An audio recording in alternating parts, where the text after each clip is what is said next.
For good reason. I don't hear about my successes very often, but I certainly hear about my failures. And this is an example.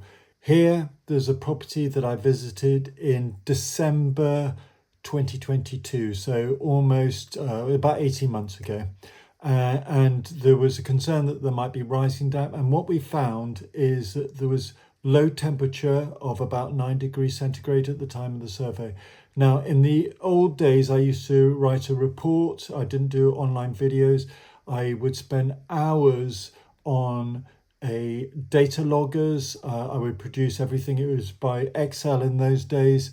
And this is showing you that there's high surface relative humidity. That's taking the temperature of the coldest zone, so 9.4 in this case, and applying the data to that. And you can see that the high surface relative humidity results in almost, it's at 100% for long periods of time. This is the other thing I will show you later on is my online AI driven report. So my recommendations were to sort out the ventilation. Now, I go back and I found that the damp is arguably as bad, if not worse. Here I'm using a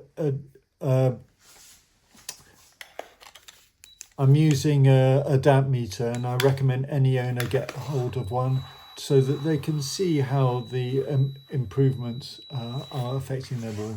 So this is about just shy of 2 meters. That's probably 2 meters there.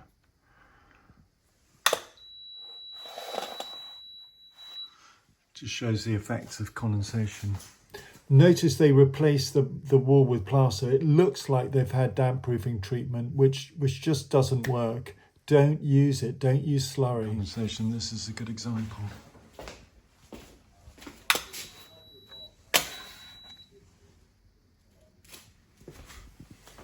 And of course it's at the bottom of the wall because gravity is drawing the water down, and it's colder at the base of the wall, so you're going to have a higher level of condensation. I don't know if you can remember the history, but when we bought this place, there was a completely different building next door. They knocked it down, like completely demolished that building. They left this wall completely exposed. Yeah. This started which could cause penetrating damp. Yeah, but this started out when the very, very first time we ever saw this, it was one spot about this big, and it was about here. Yeah.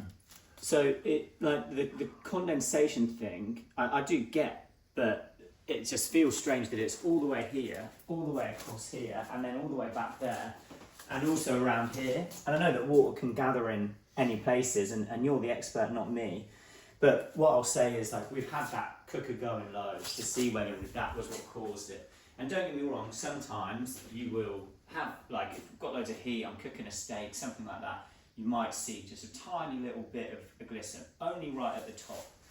But I think the thing that kind of throws me about it is how severe that's got and why it hasn't stopped. Because, for example, there's been periods where we'll go on holiday for 3 weeks, you come back, so no cooking's been going on, no nothing, you know, there's been no change in heat.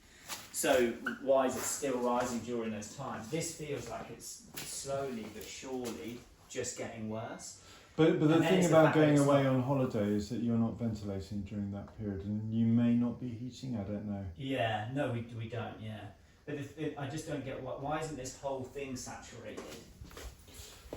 This has been damp proofed at some stage. It looks like it was not in your time, is it? No, I don't think so. So you think that is a mixture of the wrong plastering and condensation? Well, I wouldn't use damp proofing plaster, but setting that aside, that's not the root cause. The root cause is the condensation, and you know, you've got up to.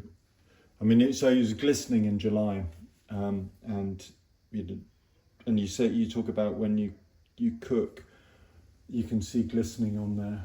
Well, we thought that, but then the day that it was completely soaked, we hadn't cooked. We'd been out and got home, and it had been raining. But it was raining 4 outside, days. so the rain, you obviously have higher saturation. Yeah. So I'll give you some tips and tricks. Because we've replaced all the windows as well, by the way. So all of the windows now, I don't know if you remember that they used to have trickle flows, they were old windows. Trickle vents, yeah. You know, we've done. My view of trickle vents is they're helpful, but they're not the ultimate solution. No, the ventilation isn't going out of the bathroom, so that's the key problem. Yeah. Nor is it going out of the kitchen. So the kitchen was connected to the outside ducting, but the problem before was the bathroom ducting was coming to the kitchen and vice versa. So there's no ventilation going out of the bathroom at the moment. This is the ducting behind the bathroom extractor fan, and I found that it was blocked, and I was able to unblock it. So it seems to be going out. And now I'm at least able to get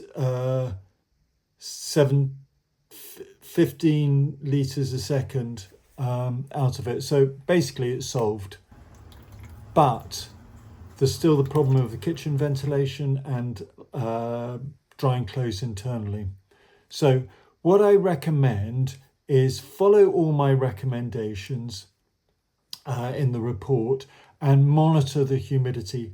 Make sure that you're always following Dew's law, that is, keep the internal vapor levels as measured by dew point below the outside temperature.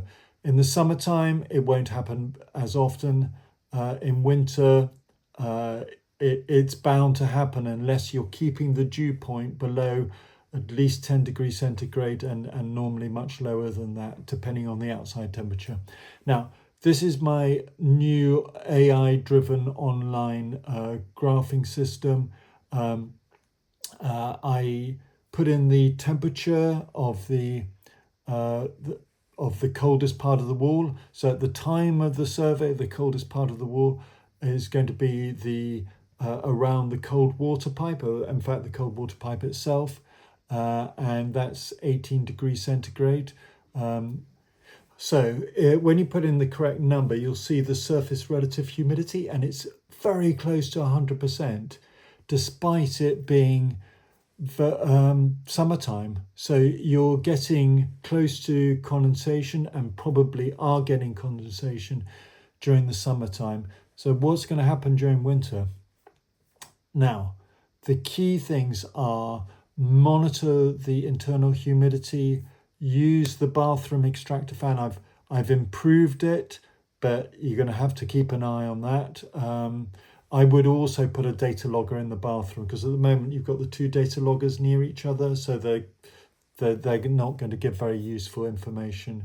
In fact, you'll see that in the analysis, it looks like there's excellent ventilation. That's because it's the difference between one data logger and the other data logger. It's supposed to be from the wet room, and so it's obviously not giving accurate information. You can zoom in on times and just see, look, the time when the dew point, that's the blue line, is above the external temperature. But then there are other times when the surface relative humidity is reaching 100%. So the important message is always follow Dew's law. I count it as a failure if people don't follow Dew's law. That is to keep the internal dew point always below the external dew point. I'll just get to it. So if you want, you can buy one of these meters that shows the dew point. So you don't necessarily need to use data loggers. You can just do that and have a look at the forecast weather for the evening and make sure the dew point is always below the outside temperature. Otherwise, almost every property will have condensation issues because you've got the cold water coming in at the temperature of the outside.